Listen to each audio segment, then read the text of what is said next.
Donc c'est pas une somme qu'on a inventée pour avoir un chiffre rond et dire ah bah tiens comme ça les gens vont être contents d'apprendre qu'on va faire 100 milliards d'investissements. Parce que c'est d'abord la plupart d'entre nous ça leur dit rien comme je l'ai dit tout à l'heure. Non, on est parti d'une base solide, rationnelle, correspondant à des besoins reconnus du pays. Et ces 100 milliards, il y en a 50. Alors d'abord, il faut comprendre une chose encore. Le FMI, vous savez, le truc de le Fonds monétaire international, c'est pas une réunion de bolcheviks. Hein. Honnêtement, ces gens-là ont un beau pédigré. Ils ont ruiné la Russie, l'Argentine, le Mexique, l'Asie aussi. Ils ont provoqué une catastrophe financière. Donc vraiment des gens qui ont de l'expérience, quoi. Alors ceux-là, et puis en plus présidés par Madame Lagarde, alors, en matière de bons arrangements.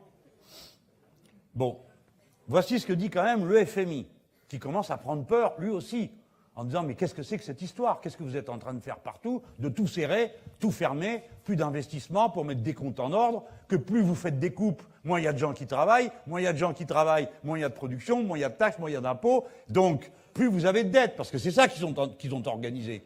La dette qui augmente, c'est eux, c'est pas nous. Quand ils disent la France vit au-dessus de ses moyens, ils parlent de leurs moyens à eux, pas des nôtres. Parce que ce pays continue à produire 2000 milliards de biens par an. Alors le FMI dit la chose suivante. Quand vous mettez 1 euro dans le commerce, ça en procure 3 d'activité. D'accord? On appelle ça un coefficient multiplicateur. Bon. Eh bien voilà, j'ai 1 euro, je vais chez vous, me couper les cheveux, bon, je vous donne l'euro, et ainsi de suite. Et ça se répand, voilà, pour 1 euro, 3 euros d'activité au total. C'est énorme. Donc pour 100 milliards que vous mettez, vous récupérez 300 milliards d'activités. Et sur les 300 milliards d'activités, vous récupérez un taux moyen, je vous fais le calcul comme ça à la louche, hein, un taux moyen de 18% de TVA, en supposant que c'est tout de l'investissement. Donc vous avez une TVA dessus, et donc cette TVA, tchouf, elle revient dans la caisse de l'État. Plus les salaires, plus les impôts sur les salaires, etc., etc., etc. Plus, quand il y a 1 million de personnes qui retournent au travail avec un CDI, qu'est-ce qui se passe, mes amis? Je vous le dis, il n'y a plus de déficit de la sécurité sociale. Il n'y a plus de déficit de la retraite. Il n'y a plus de déficit de rien.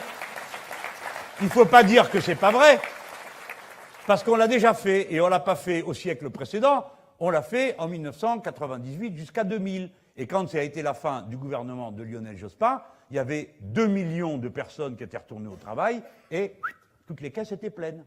Eh bien oui. Et d'où venait ce miracle, je vous prie? Du fait qu'on avait mis pas grand-chose, 75 milliards qu'on avait pris aux entreprises au début, des emplois pour 5 ans, pour les jeunes, vous vous souvenez, qui donnaient quand même un peu de visibilité. Et qu'est-ce qu'on a fait d'autre? Les 35 heures! Eh ben oui! Alors ça n'a pas été une affaire partout, mais on a fait les 35 heures. Et c'est les 35 heures qui ont créé le mouvement. Je ne dis pas qu'elles ont créé les 2 millions d'emplois, ont créé le mouvement.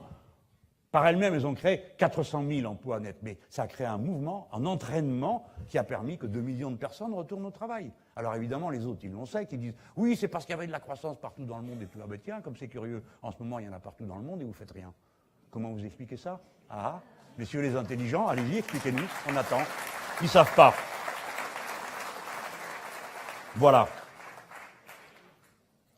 Je mets donc 5 points de la richesse du pays pour ces 100 milliards que j'investis. Il me provoque 300 milliards d'activités en plus, c'est-à-dire 15 points de la richesse du pays en plus.